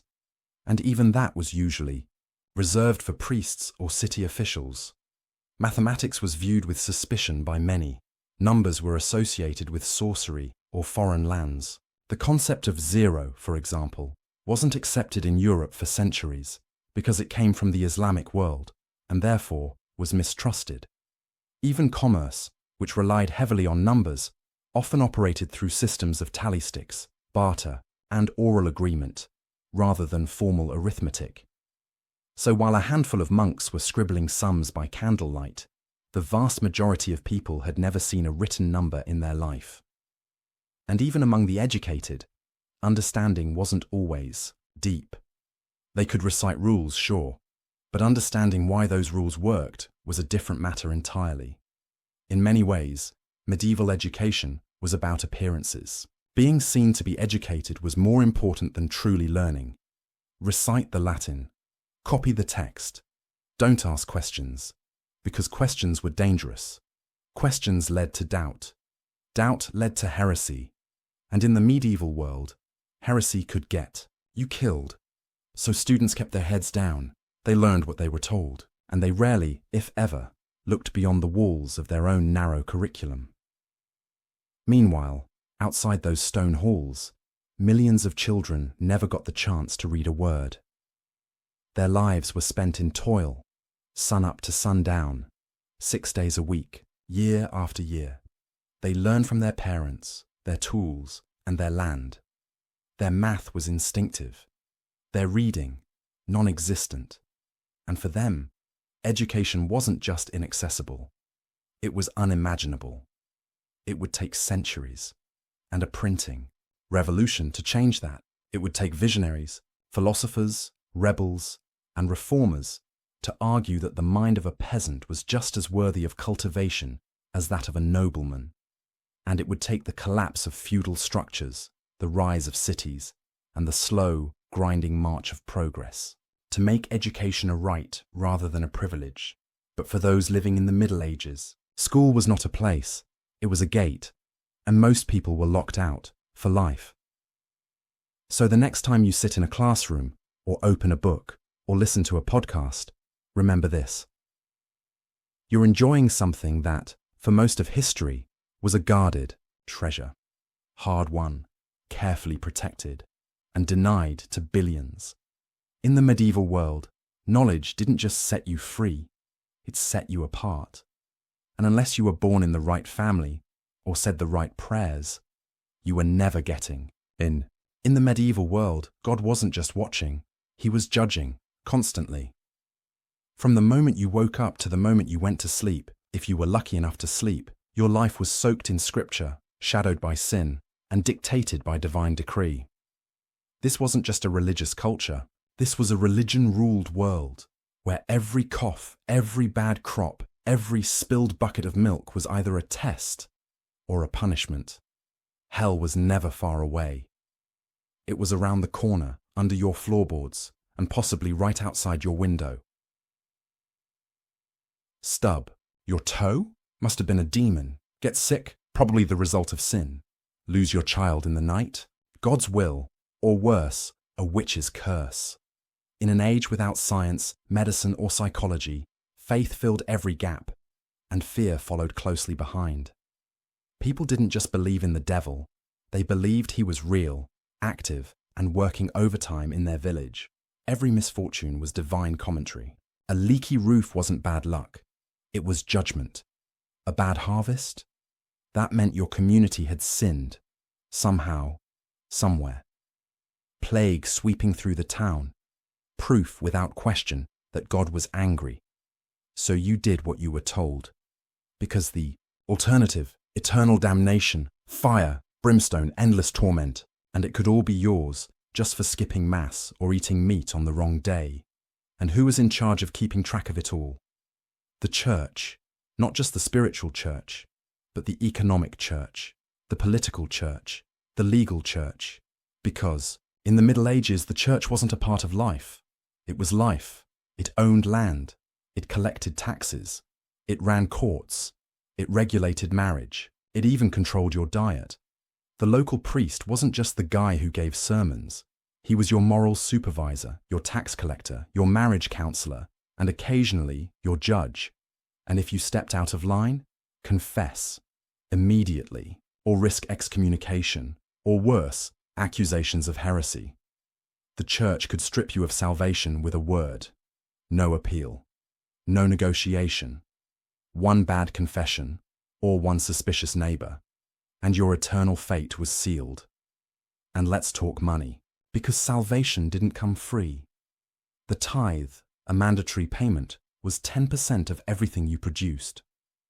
10% of your crops, your income, your livestock. If you baked 10 loaves of bread, one went to the church. If your cow gave 10 buckets of milk, one belonged to God. Miss your tithe. That wasn't just poor accounting. That was a sin. And no, there were no receipts. Just trust, fear, and the weight of eternal consequences. But if fear of hell and poverty didn't control you, maybe magic would. Because in medieval Europe, magic explained everything. A headache wasn't dehydration or stress.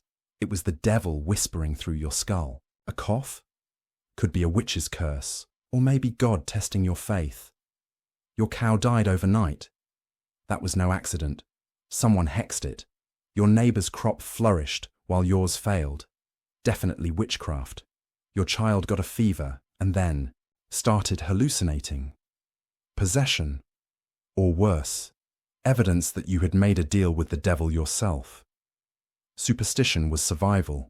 People clung to charms, herbs, relics, and rituals not just out of tradition, but because they believed deeply and sincerely that they were in a spiritual war, good versus evil, daily, hourly, always. And the lines between religion and magic weren't clear. In fact, much of medieval Christianity looked like magic to the common folk. Holy water warded off evil. Saints' bones could cure illness. Relics, like a piece of a saint's cloak or a splinter from the true cross, were kept in ornate cases, prayed to, and believed to hold power.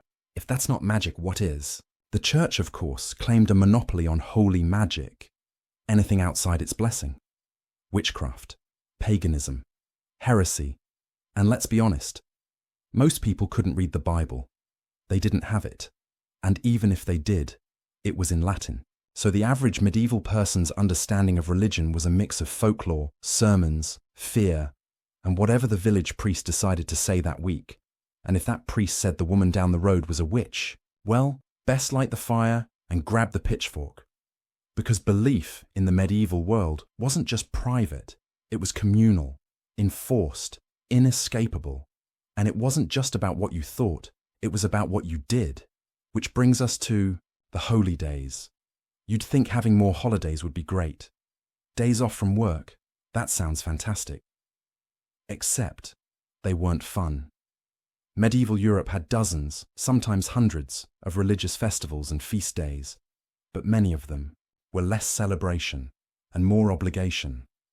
Fasting, penance, endless sermons, long prayers, longer services, mandatory attendance, and of course, no meat, no fun, no relief. You had to observe Lent, Advent, All Saints' Day, Corpus Christi, Candlemas, Michaelmas, and a long list of saints' days you could barely pronounce, and each came with its own rules. What to eat, when to kneel, what not to do. Break those rules, and you didn't just offend your neighbors, you offended God. Even your bathroom habits weren't your own. Monasteries had strict regulations about when monks could relieve themselves. You had to follow a bell. You had to go with a companion. You had to be silent. Yes, silent pooping. In the name of purity, and for the average villager, there was no privacy, no plumbing, and certainly no dignity. But you still crossed yourself before meals and after everything else, because God was always watching. Even then, this obsession with piety governed every inch of life. Your meals, your clothing, your sex life, your bedtime prayers, what you could say, what you could think, who you could marry, how you could die. Every action had eternal weight. So people lived in fear. Fear of sin, fear of slipping up, fear of what would happen if they died unconfessed.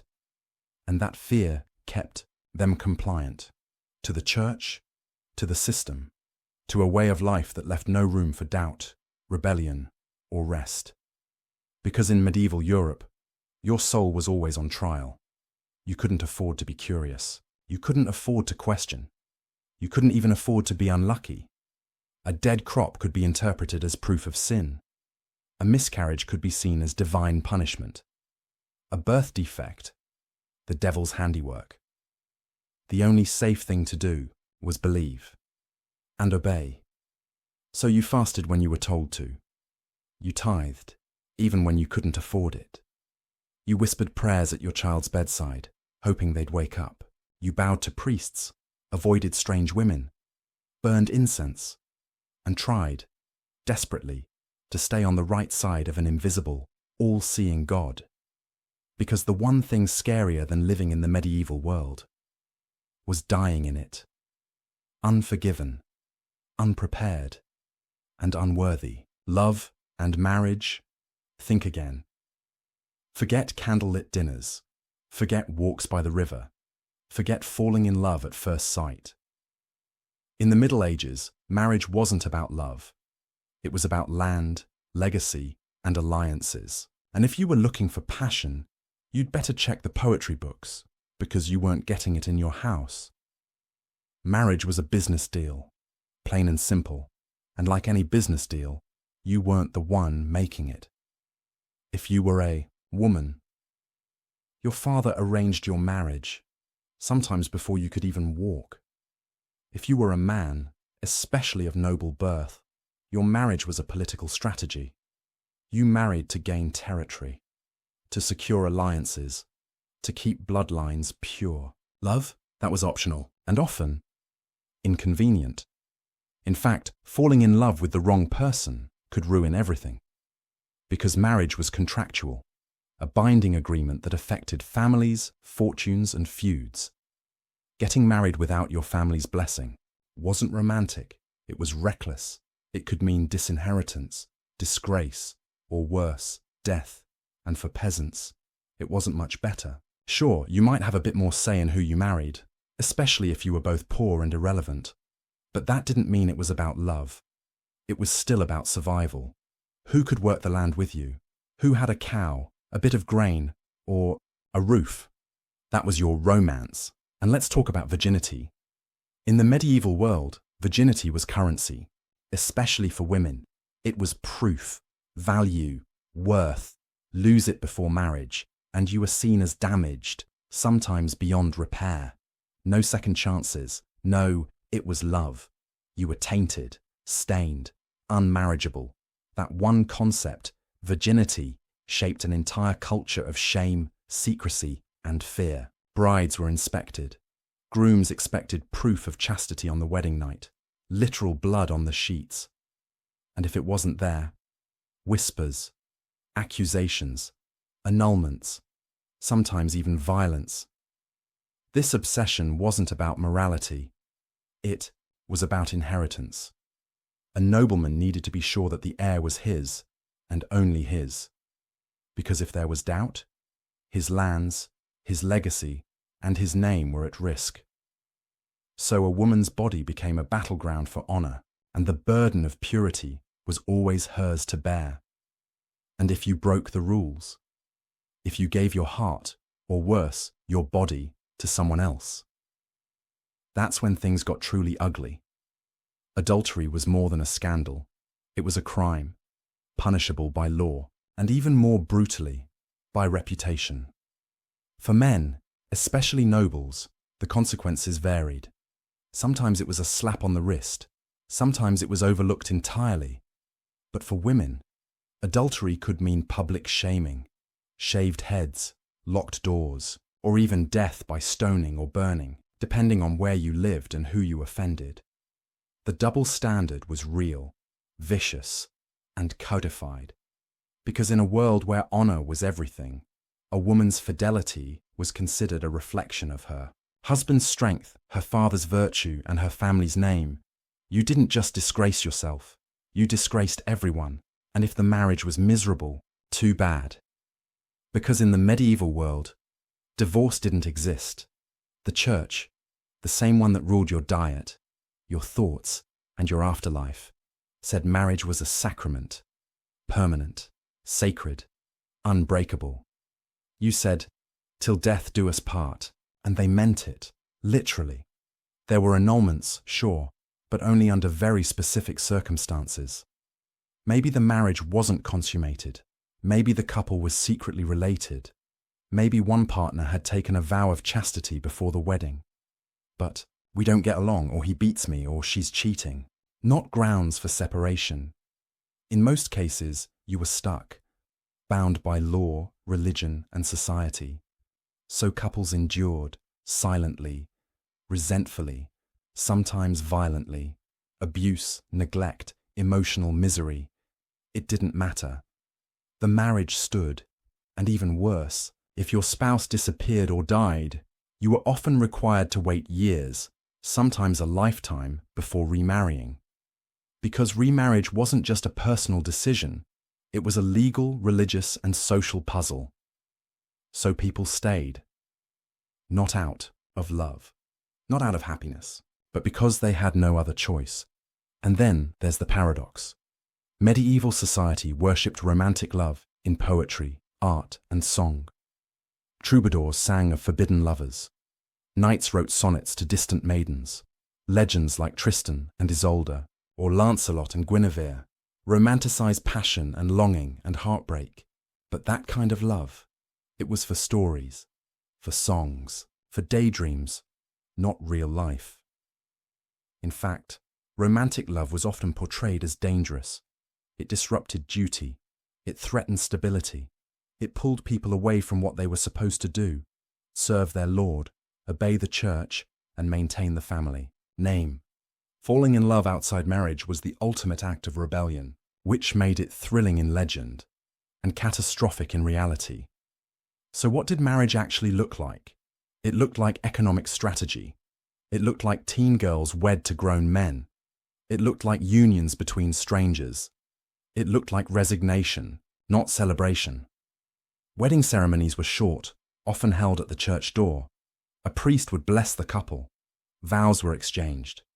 And then, straight to the bedroom. Because consummation wasn't just a tradition. It was a requirement. If a marriage wasn't consummated, it could be annulled, no matter how long it had lasted. So the wedding night wasn't private. It was often public knowledge, and sometimes, quite literally, public performance. This was a society that monitored your bedroom with the same intensity it monitored your soul. Because everything was about control. Control over land, control over bloodlines, control over bodies, control over, desires. Love? That was a fantasy. And yet, people still yearned for it. They found ways, secret glances, whispered words, illicit affairs, often at great risk. Some succeeded, most suffered, because the system wasn't designed for emotion. It was designed for obedience.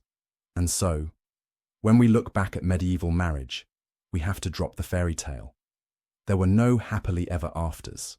There were no glass slippers or passionate kisses under moonlight. There were contracts, expectations, fear, and silence. Love was dangerous, marriage was duty, and regret was the only constant companion. Death came early, and often.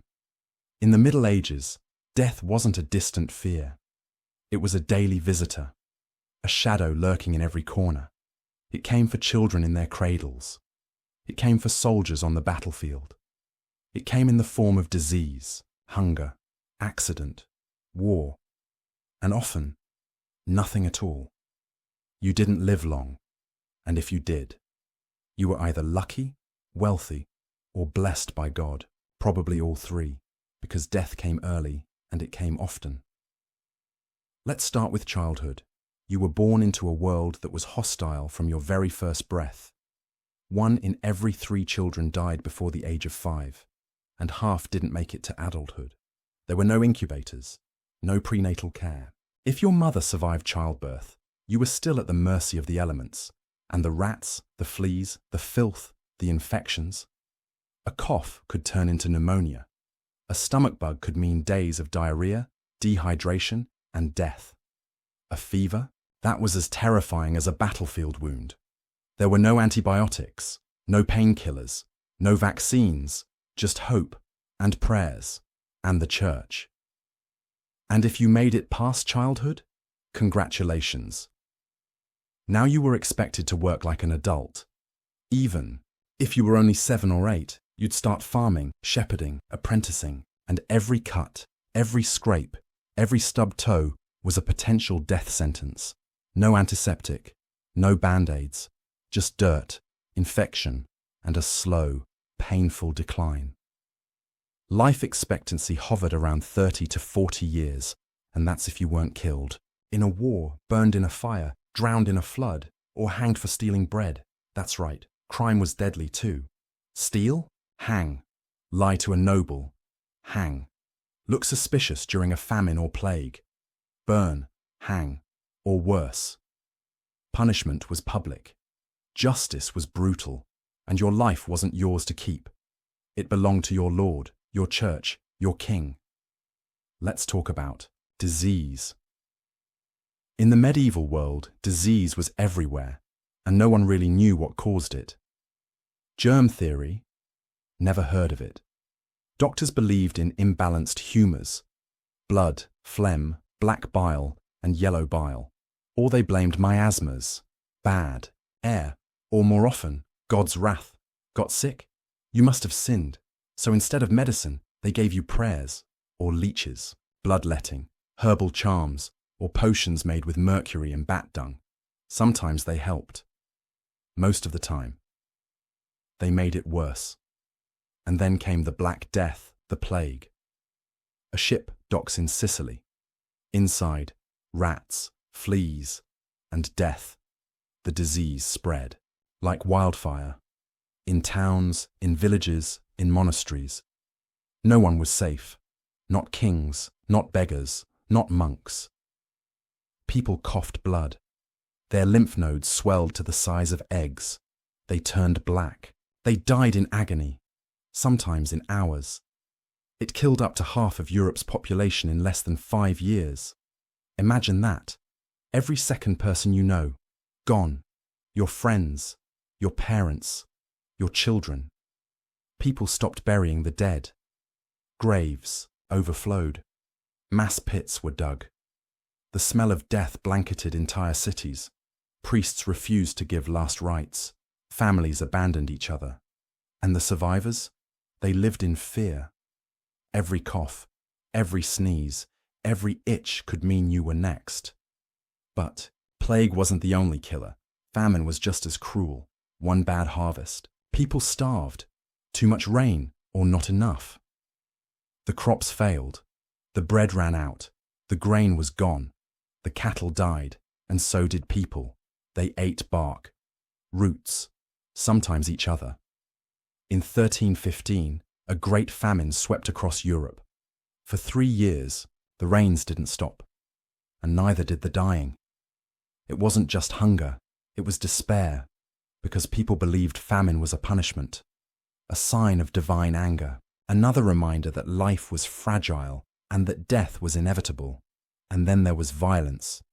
You didn't need to be a soldier to die in war. When armies clashed, they didn't just fight on the battlefield. They raided villages. They burned homes. They slaughtered peasants, and if you weren't killed, you were robbed, left with nothing but ash and cold. Sieges were even worse. If your town was surrounded, you had 2 options: starve or surrender. Both usually ended badly. People boiled leather shoes for soup. They ate rats, dogs. Sometimes children were abandoned, left, outside city walls as offerings of mercy. There was no honor in siege warfare, only starvation, disease, and fire. Even accidents were fatal. Fall from a horse? Dead. Step on a nail? Dead. Get caught in a snowstorm? Dead. There were no safety nets, no ambulances, no emergency rooms, and childbirth. For women, childbirth was a gamble with death. Without antiseptics, without surgical tools, without trained midwives in many places, every delivery could be yore. Last, infections like childbed fever killed mothers by the thousands. And if you did survive, congratulations, you were expected to do it again, and again, and again. And yet, despite all this, people lived. They sang, they prayed, they hoped. Death was constant, but so was ritual, burials, mourning, wakes, bells, masses. People made peace with death, not because they were fearless, but because they had no choice. They believed in heaven, in purgatory, in hell. Death wasn't an end, it was a door. And how you lived, obedient, pious, loyal, determined what waited behind it. That belief shaped every decision. Go to church or risk damnation. Pay your tithe or your soul may rot.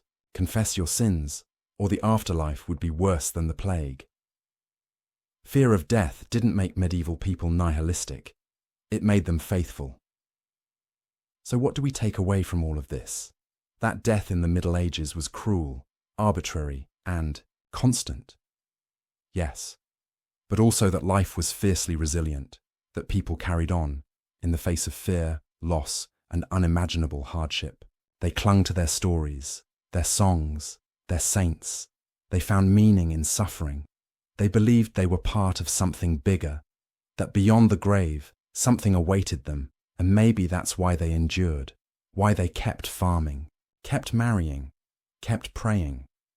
Because while death came early, so did courage.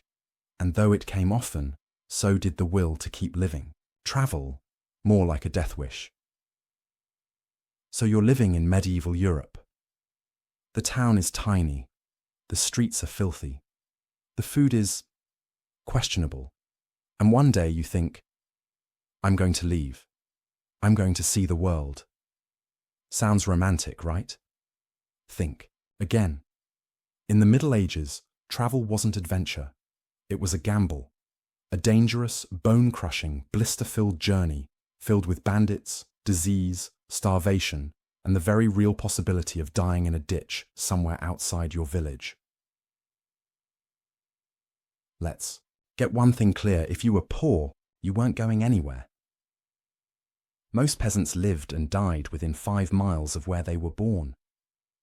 Your world was your village, the fields you worked, the forest you feared, and maybe the nearby market town if you were lucky. Roads were few. Maps were rare, and every mile from home increased the odds you'd never make it back. But say you had a reason to leave. Maybe you were a merchant, a pilgrim, a soldier, or just hopelessly stubborn. Congratulations, you're about to experience the brutal reality of medieval travel. First of all, there were no real roads, at least not like we know them. Most roads were little more than muddy tracks carved by carts and feet. In rain, they turned into bogs. In winter, ice rinks. And in summer, dusty, rocky nightmares. If you were lucky, you found an old Roman road, but most of those had crumbled by now, and the bridges, gone. You didn't walk on the road. You navigated around the road. And then there were the bandits. Robbery wasn't a crime. It was a career path. The forests and valleys were full of them. Outlaws, deserters, ex-soldiers with nothing to lose. They didn't care who you were, noble or peasant, merchant or monk. If you had something, they took it. And if you resisted, they took your life too. Some even worked in gangs, ambushing entire caravans, slaughtering guards, and vanishing into the woods before anyone could react. No police, no patrols, no help. Traveling alone. That was basically suicide. But let's say you were clever and traveled in a group. You still had to face illness. No clean water, no sanitation, no medicine. Catch something on the road, dysentery, typhoid, plague, and you weren't just sick. You were contagious and possibly doomed. There were no inns with fresh sheets, no rest stops. You slept in barns, under hedges, or, if you had coin, in taverns that doubled as brothels, stables, and rat hotels. Every night on the road was a new roll of the dice. And don't forget hunger. You couldn't pack snacks from home. Bread went stale fast. Meat rotted even faster. If you weren't rich or prepared, you relied on begging, bartering, or hunting. Some travelers starved. Others stole. Many were arrested or killed for trying. Even water wasn't safe. Rivers were polluted. Wells were unreliable. And ale? Expensive. Imagine walking 30 miles in rough leather shoes with no soles, on a stomach that hasn't eaten in 2 days, and still having to sleep in a flea-infested barn next to a snoring drunk and his diseased donkey. Still, feel like exploring. Now let's talk pilgrimage, the most common reason people hit the road. Pilgrimages were journeys to holy sites, relics and shrines. Some went to atone for sins. Others were sent by the church as punishment. Some just wanted miracles. But these weren't serene spiritual strolls through the countryside. They were grueling treks that lasted months, sometimes years. And they took you across borders, into hostile lands, through mountains, forests, and rivers, all while wearing a heavy wool, robe and wooden shoes. The most devoted pilgrims travelled barefoot. Others wore chains around their waists. Some dragged crosses. Many never made it back. But even if you weren't religious, you might still travel for war. Soldiers marched across Europe in brutal conditions. There were no supply chains, no field kitchens.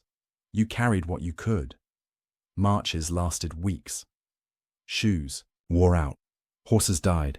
Food ran out. And the enemy wasn't always your biggest threat. Disease, exhaustion, and exposure often killed more soldiers than the actual battles.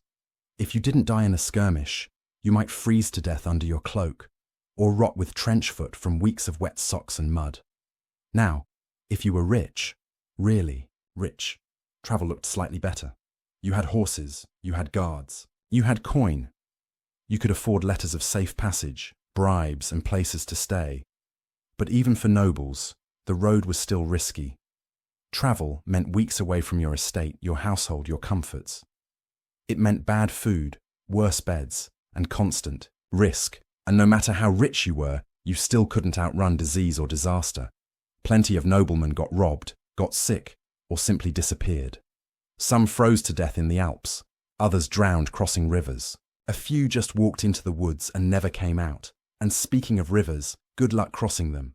Most medieval bridges were made of wood, and most were falling apart. Some rivers had ferries, but the boats were small, the crews drunk, and the fees steep. If the weather turned bad, you were stuck. Or worse, you tried to cross and got swept away. Drowning was common. Even shallow streams could become deadly with just a day of rain. There were no lifeguards, no rope lines. If you couldn't swim, tough luck. Let's not forget language barriers. Europe was a patchwork of dialects, accents, and regional slang. Even people just 2 towns apart might struggle to understand each other. You'd need a guide or the patience of a saint. And if you were foreign, good luck not getting cheated, robbed, or accused of being a spy. Outsiders were viewed with suspicion. Locals were often hostile. Stranger was just another word for scapegoat. So why did anyone travel at all? Because sometimes they had to. Famine forced people to flee. War pushed families from their homes. Religion drove people to wander. Trade demanded movement, and, for a few brave souls, curiosity burned too brightly to ignore. They walked, they limped, they suffered, but they moved forward. Because behind the danger, the filth, the fear, travel was also transformation. It exposed people to new ideas, new faces, new futures. It was risky. It was painful. But for those who survived, it could change everything. In the modern world, we take travel for granted. We fly, we drive, we book hotels, take selfies, complain about airline food. But back then, travel was life-threatening, and the only passport you needed was courage, fun, you wish. Picture this. You've just finished a long, brutal week of labor. Your back aches from hauling sacks of grain. Your hands are blistered, your feet are cracked, and the fleas in your straw bed have unionized, and it's finally Sunday. Your one day off. You might think, time to relax, time for fun. But in medieval Europe, fun, as we know it, barely existed. This was not an age of leisure. This was not a time of hobbies, passions, or weekend plans. If you wanted entertainment, you had 2 options, pain or punishment. Let's break it down. Point 1. Entertainment. Was public and brutal your town square? That was your theatre. And the main act? Human suffering. Executions were crowd pleasers. Hangings, beheadings, and even burnings drew entire villages. Parents brought their children. Vendors sold snacks. It was the closest thing to a festival many people got, and it wasn't just death, it was humiliation. The stocks? That was reality TV. Villagers gathered to laugh, spit, and throw rotten food at criminals stuck in wooden frames. Public shaming was a spectator sport. You got arrested for theft? Expect to be whipped through the streets while people jeered and hurled insults. Moral of the story. In medieval Europe, someone else's misery was your weekend entertainment. Point 2. Festivals were religious and exhausting. Now, you did have holidays. Dozens of them. But these weren't fireworks and barbecues. These were holy days, and they came with rules. Some involved fasting. Others meant mandatory church attendance. Many required elaborate rituals, processions, and sermons that lasted hours. Sure, there were feasts sometimes, tables full of bread, ale, and maybe even meat, but only if the harvest was good, only if you could afford it, and only if your lord approved. For most peasants, a holiday meant a slightly less terrible workday. You might get to rest your back, eat better food, and catch a glimpse of travelling performers or wandering minstrels, if they happened to be passing through. Otherwise, it was pray, kneel, chant, repeat. Not exactly your modern idea of fun. Point 3. Games were rare and often banned. What about games? Yes, some existed. Dice games, board games like Nine Men's Morris, wrestling, archery contests. Kids kicked leather balls around or played tag-like games, but even these were limited. The church didn't like fun. If it distracted you from piety, it was suspicious. Games that involved gambling were condemned. Games that led to fighting were outlawed. Even sports could get you arrested if they took place on a Sunday. In fact, some kings outright banned games that were considered unproductive. Why? Because they distracted people from practicing archery, important for war. Fun was tolerated, but only in moderation. Too much fun? That was the devil's playground. Point 4. Music and theatre were.